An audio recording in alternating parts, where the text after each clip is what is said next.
Bismillahirrahmanirrahim. Assalamualaikum warahmatullahi wabarakatuh. Perkenalkan, nama saya Rena Febriana Nur Ajijah dan teman saya Ima Fahrunisa akan mempresentasikan tentang teori-teori perkotaan. Baik, sebelum kita lanjut ke dalam materi teori-teori perkotaan, saya akan menjelaskan di sini apa sih itu kota. Kota adalah salah satu ungkapan kehidupan manusia yang mungkin paling kompleks. Kebanyakan ilmuwan berpendapat bahwa dari segi budaya dan antropologi, ungkapan kota sebagai ekspresi kehidupan. Orang sebagai pelaku dan pembuatnya adalah penting dan sangat perlu diperhatikan. Kota juga dapat terbentuk sejak terbentuknya kerumunan tempat tinggal manusia yang relatif padat pada suatu kawasan tertentu dibanding kawasan di sekitarnya. Idealnya kawasan yang di sekitaran kota, penduduknya bukan bermata pencaharian yang berkaitan langsung dengan alam, seperti petani ataupun peternak, melainkan di bidang pemerintah, perdagangan, kerajinan, pengolahan bahan mentah, industri, dan juga jasa. Maka, dari sifat awal yang sederhana hingga kompleks, menunjukkan kota terbentuk melalui suatu proses. Oleh karena itu, di sini kami akan membahas suatu teori-teori perkotaan. Semoga dapat dimengerti oleh teman-teman semua. Yang pertama, di sini ada kota menurut Benttarto. Kota sebagai kesatuan jaringan kehidupan manusia yang ditandai dengan kepadatan penduduk yang tinggi dan diwarnai dengan strata sosial ekonomi yang heterogen, serta coraknya materialistis. Masyarakat kota terdiri atas penduduk asli daerah tersebut dan pendatang. Masyarakat kota merupakan suatu masyarakat yang heterogen, baik dalam hal mata pencaharian atau adat, agama, dan kebudayaan. Benttarto di sini mengertikan bahwa suatu kota itu memiliki suatu tingkatan-tingkatan sosial ekonomi. Misalnya dari si yang berpenghasilan minim nyampe yang berpenghasilan besar ada di sebuah kota. Yang selanjutnya adalah kota menurut Max Weber. Kota menurut Max Weber yaitu suatu tempat yang penghuninya dapat memenuhi sebagian besar kebutuhan ekonominya di pasar lokal. Ciri kota adalah adanya pasar sebagai benteng serta mempunyai sistem hukum tersendiri dan bersifat kosmopolitan. Apa sih sifat kosmopolitan? Kosmopolitan yaitu suatu ideologi yang menyatakan bahwa semua suku bangsa manusia merupakan satu komunitas tunggal yang memiliki moralitas yang sama, menurut Max Weber. Yang selanjutnya ada menurut Louis Wade. Menurut Louis Wade, kota adalah pemukiman yang relatif besar, padat, dan permanen, dihuni oleh orang-orang yang heterogen kedudukan sosialnya. Jadi, menurut Louis Wade sendiri, kota itu memiliki pemukiman yang cukup besar dan padat pastinya, dan juga menetap. Terus dihuni oleh orang-orang yang heterogen, yaitu beragam kedudukan sosialnya, dari mulai yang rendah, sederhana, sampai yang tingkat sosialnya tinggi. Untuk selanjutnya ada Arnold Toynbee. Arnold Toynbee di sini menyatakan kota selain merupakan pemukiman juga merupakan suatu kekomplekan yang khusus dan tiap kota menunjukkan pribadinya masing-masing. Jadi setiap kota memiliki ciri khas tertentu. Belum tentu kota A dan kota B memiliki kesamaan yang sama atau yang serupa.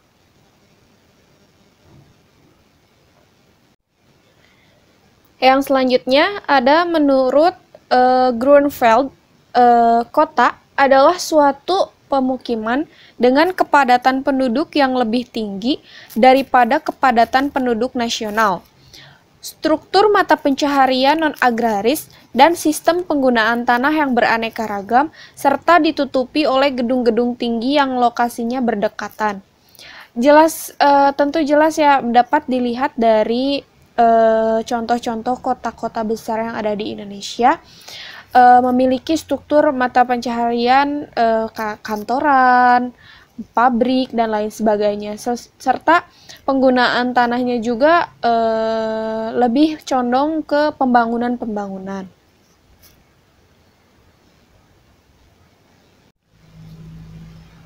Yang selanjutnya ada kota menurut Peraturan Menteri Dalam Negeri Nomor 2 Tahun 1987 Pasal 1. Disebutkan bahwa kota adalah suatu pusat pemukiman dan kegiatan penduduk yang mempunyai batasan administrasi yang diatur dalam perundang-undangan serta permukiman yang telah memperlihatkan watak dan ciri kehidupan perkotaan. Jadi menurut Peraturan Menteri Dalam Negeri Nomor 2 Tahun 1987 Pasal 1 ini, kota itu suatu pemukiman namun memiliki administrasi yang sudah diatur oleh undang-undang serta sudah memperlihatkan ciri-ciri suatu perkotaan. Teori perkotaan dibagi menjadi dua. Yang pertama ada teori perkembangan kota dan yang kedua ada teori pertumbuhan kota. Selanjutnya saya akan menerangkan tentang teori perkembangan kota. Yang pertama, ada teori konsentris atau the concentric theory. Teori ini dikemukakan oleh Burgess Yunus 1999 atas dasar studi kasusnya mengenai morfologi kota Chicago. Menurutnya, sesuatu kota yang besar mempunyai kecenderungan berkembang ke arah luar di semua bagian-bagiannya. Masing-masing zona tumbuh sedikit demi sedikit ke arah luar. Oleh karena itu, semua bagian-bagiannya berkembang ke segala arah. Maka pola keruangan yang dihasilkan akan berbentuk seperti lingkaran yang berlapis-lapis dengan daerah-daerah pusat kegiatan sebagai intinya. Secara berurutan, tata ruang kota yang ada pada suatu kota yang mengikuti suatu pola konsentris ini adalah sebagai berikut. Di sini ada yang nomor 1, yaitu daerah pusat atau kawasan pusat bisnis atau biasa disebut dengan KPB. Daerah pusat kegiatan ini disebut sebagai pusat kota. Dalam daerah ini terdapat bangunan-bangunan utama untuk melakukan kegiatan, baik itu sosial, ekonomi, politik, dan budaya. Contohnya seperti daerah pertokoan, perkantoran, gedung kesenian, bank, dan lain sebagainya. Untuk yang nomor 2, yaitu daerah peralihan. Daerah ini kebanyakan dihuni oleh golongan penduduk kurang mampu dalam kehidupan sosial ekonominya. Penduduk ini sebagian besar terdiri dari pendatang-pendatang yang tidak stabil atau bisa disebut dengan musiman, terutama ditinjau dari tempat tinggalnya di beberapa tempat pada daerah Di beberapa tempat pada daerah ini terdapat kegiatan industri ringan sebagai perluasan dari KPB. Untuk yang nomor 3, ada daerah pabrik dan perumahan pekerja. Daerah ini dihuni oleh pekerja-pekerja pabrik yang ada di daerah ini dan juga kondisi perumahannya sedikit lebih buruk daripada daerah peralihan. Hal ini disebabkan karena kebanyakan pekerja-pekerja yang tinggal di sini adalah daerah golongan pekerja kelas rendah. Untuk yang nomor 4, yaitu daerah perumahan yang lebih baik kondisinya. Daerah ini dihuni oleh penduduk yang lebih stabil keadaannya dibandingkan dengan penduduk yang menghuni daerah yang disebut sebelumnya, baik ditinjau dari pemukimannya maupun dari perekonomiannya. Dan untuk daerah yang kelima, yaitu biasa disebut daerah penglaju. Daerah ini mempunyai tipe kehidupan yang dipengaruhi oleh pola hidup daerah pedesaan di sekitarnya. Sebagian menunjukkan ciri-ciri kehidupan perkotaan dan sebagian yang lainnya menunjukkan ciri-ciri kehidupan pedesaan. Kebanyakan penduduknya mempunyai lapangan pekerjaan non-agraris dan merupakan pekerja-pekerja penglaju yang bekerja di dalam kota. Sebagai penduduk yang lain, sebagiannya bekerja di bidang pertanian. Yang kedua ada teori sektor. Teori sektor ini dikemukakan oleh Homer Hort pada bukunya itu Yunus 1991 dan 1999. Dinyatakan bahwa perkembangan-perkembangan baru yang terjadi di dalam suatu kota berangsur-angsur menghasilkan kembali karakter yang dipunyai suatu oleh sektor-sektor yang sama terlebih dahulu. Alasan ini terutama didasarkan pada adanya kenyataan bahwa di dalam kota-kota yang besar terdapat variasi sewa tanah atau sewa rumah yang besar. Belum tentu sesuatu tempat yang mempunyai jarak yang sama terhadap KPB akan mempunyai nilai sewa tanah atau rumah yang sama. Atau belum tentu semakin jauh letak tempat terhadap KPB akan punya nilai sewa yang semakin rendah. Kadang-kadang daerah tertentu dan bahkan sering terjadi bahwa daerah-daerah tertentu yang letaknya lebih dekat dengan KPB mempunyai nilai sewa tanah atau rumah yang lebih rendah daripada daerah yang lebih jauh dari KPB. Keadaan ini sangat banyak dipengaruhi oleh faktor transportasi, komunikasi, dan segala aspek-aspek yang lainnya. Yang pertama ada pertumbuhan vertikat, yaitu ini daerah dihuni oleh struktur keluarga tunggal dan semakin lama akan dihuni oleh struktur keluarga ganda. Hal ini karena ada faktor pembatas yaitu fisik, sosial, ekonomi, dan politik. Dan untuk nomor 2 yaitu pertumbuhan memanfaat, yaitu apabila wilayah suatu kota masih cukup tersedia ruang-ruang kosong untuk bangunan tempat tinggal dan bangunan lainnya.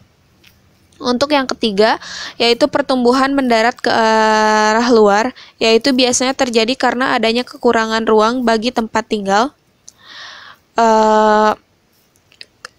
dan kegiatan lainnya. Pertumbuhan bersifat datar, sentrifugal, karena pemrembetan pertumbuhan akan kelihatan nyata pada sepanjang rute transportasi.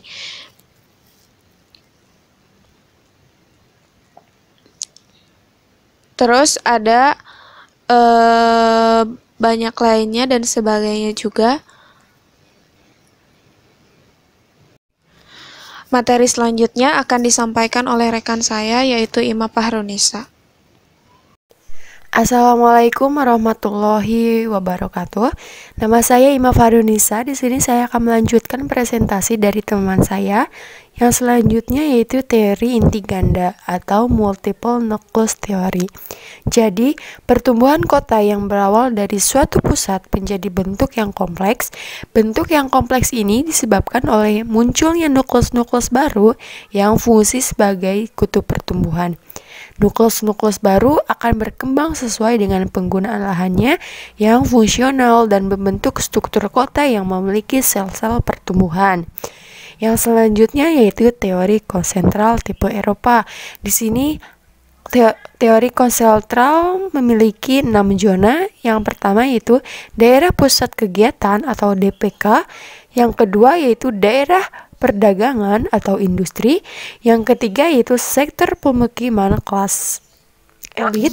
Yang keempat yaitu permukiman yang lanjut perkembangan. Yang kelima yaitu daerah berkembang secara setempat. Yang keenam yaitu permukiman liar. Jadi, teori konsentral tipe Eropa itu dikemukakan oleh Peter Mann pada tahun 1965 dengan mengambil lokasi penelitian di Inggris. Teori ini mencoba menggabungkan teori konsentris dengan sektoral, namun penekanan konsentris lebih ditonjolkan. Yang selanjutnya yaitu teori konsentral tipe Amerika Latin. Di sini memiliki zona 1-6. Yang pertama zona 1 daerah pusat kegiatan DPK. Zona kedua yaitu daerah perdagangan atau industri. Zona ketiga sektor permukiman kelas elit. Yang keempat permukiman yang lanjut perkembangan. Yang zona kelima, daerah berkembang secara setempat. Zona keenam yaitu permukiman liar. Jadi teori konsentral tipe Amerika Latin itu ditemukannya oleh Ernest Griffin dan Larry Ford pada tahun 1980 berdasarkan penelitian di Amerika Latin. Yang selanjutnya yaitu teori poros. Teori poros tersebut jadi yang pertama itu daerah pusat kegiatan, yang ketiga tension zone atau major road, yang ketiga yaitu pertumbuhan dengan pendapatan rendah, yang selanjutnya perumahan dengan pendapatan menengah. Jadi teori poros itu dikemukakan oleh Badcock tahun 1932 yang menekankan pada peranan transportasi dalam memenuhi struktur keruangan kota. Selanjutnya yaitu teori historis. Teori historis memiliki 5 zona. Yang pertama, daerah pusat kegiatan atau DPK. Zona kedua, daerah peralihan. Zona ketiga, daerah kelas rendah. Zona keempat, daerah kelas menengah. Zona kelima, daerah kelas tinggi. Jadi, dalam teori historis, Alonso mendasarkan analisisnya pada kenyataan historis yang berkaitan dengan perubahan tempat tinggal penduduk di dalam kota. Teori yang selanjutnya yaitu teori pertumbuhan kota. Yang pertama, Central Place. Jadi, Central Place itu teori ini dapat berlaku apabila memiliki karakteristik berikut: wilayah datar dan tidak berbukit, tingkat ekonomi dan daya beli dukung relatif sama, penduduk memiliki kesempatan yang sama untuk bergerak di berbagai arah. Yang selanjutnya yaitu teori basis ekonomi atau economic base. Nah, teori basis ekonomi menyatakan bahwa faktor penentu utama pertumbuhan ekonomi suatu kota berhubungan langsung dengan permintaan barang dan jasa dari luar kota itu sendiri. Yang selanjutnya itu teori basis ekspor atau export based theory.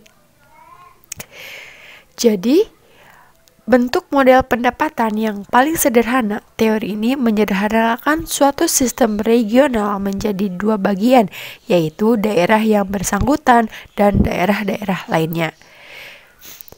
Nah, sekian dari saya, presentasi dari saya. Menarik kesimpulan dari semua slide.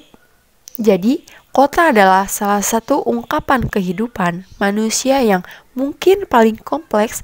Kebanyakan ilmuwan berpendapat bahwa dari segi budaya dan antropologi, ungkapan kota sebagai ekspresi kehidupan orang, berbagai pelaku dan pembuatannya adalah penting dan sangat perlu diperhatikan. Sekian, terima kasih. Wassalamualaikum warahmatullahi wabarakatuh. Mungkin cukup sekian presentasi yang dapat kami sampaikan. Mohon maaf bila ada kekurangan. Semoga dapat dipahami dan dimengerti. Wabillahi taufiq wal hidayah. Wassalamualaikum warahmatullahi wabarakatuh.